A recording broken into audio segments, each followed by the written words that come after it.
Assalamu alaikum warahmatullahi wabarakatuh.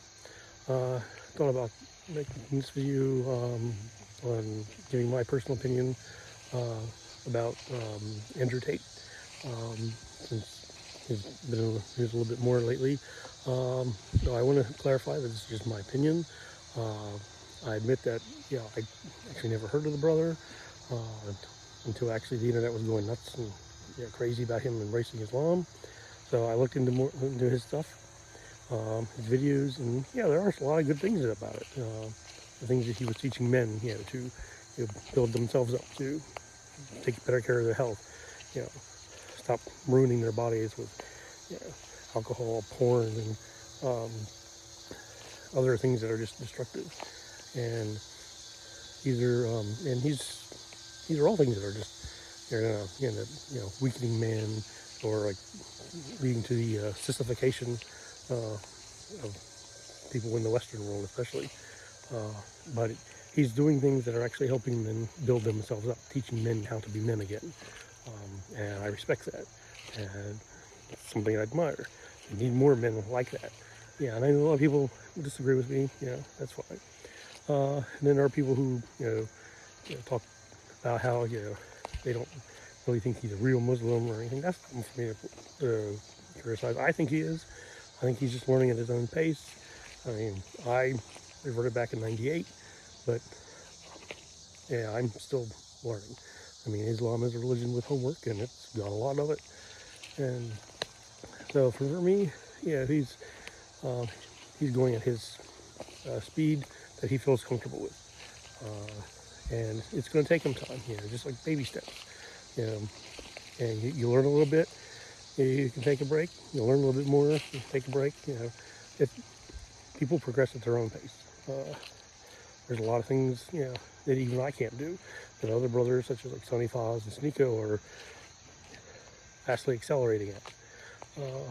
But he has inspired a lot of young men to look into Islam, and that's a good thing. And a lot of men have converted, and I applaud him for that. And it helped him, reading the Quran when he was in jail. That helped him, persevere. It helped, I think, it helped strengthen his iman, faith, and but he's human. We all are, and we're not all going to, practice Islam the exact same way. The way I do it, it's going to be different from, somebody, like Sheikh Uthman, or Muhammad Hijab, and it's so people need to quit nitpicking him on every little thing that he does. And just because he's a celebrity, he's famous, he's rich, people just need to chill out and just, let him progress at his own pace. This is just how I see it. I mean, I understand people are going to not like it and are going to disagree, and that's okay. But, Brother Tate, I'm glad that he reverted to Islam. And I know, like, one of the controversial things that happened, a while ago was like when he went to a church, but he was supporting his family. That's natural. His family are Christian. He's not anymore. But he went there anyway to, show his love and support for his family. And I respect that. I have friends who are not Muslim. I have friends who are atheists. I have friends who are agnostic, some who are Christian. And it doesn't mean that I'm not going to distance myself from them completely. They're still my friends. I'm still going to be a part of their lives, and them a part of mine. Just like he is. And people just really need to take a step back and give the man some breathing room and let him progress at a pace that he feels most comfortable with. And who knows, maybe he might become a hafiz, later on in life, or maybe one of his kids will. And it's through his guidance and that discipline and structure that'll help him, progress and become a great Muslim. But I think, we all really just need to take a step back. Because remember, the Quran was revealed over 23 years. It wasn't, revealed all at once. And if it was, probably wouldn't be, as many Muslims in the world as there are today. And you have to just take, like I said before, baby steps, just a little bit at a time. You just progress, at the pace that you most feel comfortable with.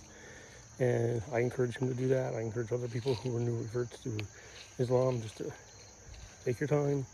Don't rush into it. it is important, that you don't get so overwhelmed. And if you do feel that you are, just sit down, take a break, and just kind of chill out for a little while, and then when you're ready, come back to it. I mean, we all have our own like dark nights of the soul, and we all have our ups and downs in our lives. That kind of have us go, kind of wish, cattywampus in a way, with our direction. But we eventually get steered back on the track,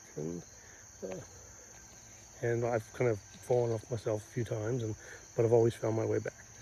And it just takes time, and I believe Brother Andrew is going to progress that way too. He's just going to take the time that he feels that's most beneficial for him. He's going to focus and go at his own pace, and he doesn't need everybody just start harping on him and nagging him, because that's just going to push people away. No matter how good your intentions are, if you just throw too much at them, they're just going to dodge and just go somewhere else, and we don't want that for anybody, regardless of who you are. And so just take your time and just pray to Allah subhanahu wa ta'ala, to help guide you. And I welcome Brother Andrew to the faith, and I'm glad to see that he is inspiring others, and I hope that like another generation of people that he has inspired will help continue to inspire others as well. And that's all I have to say on that for now. Thanks so much.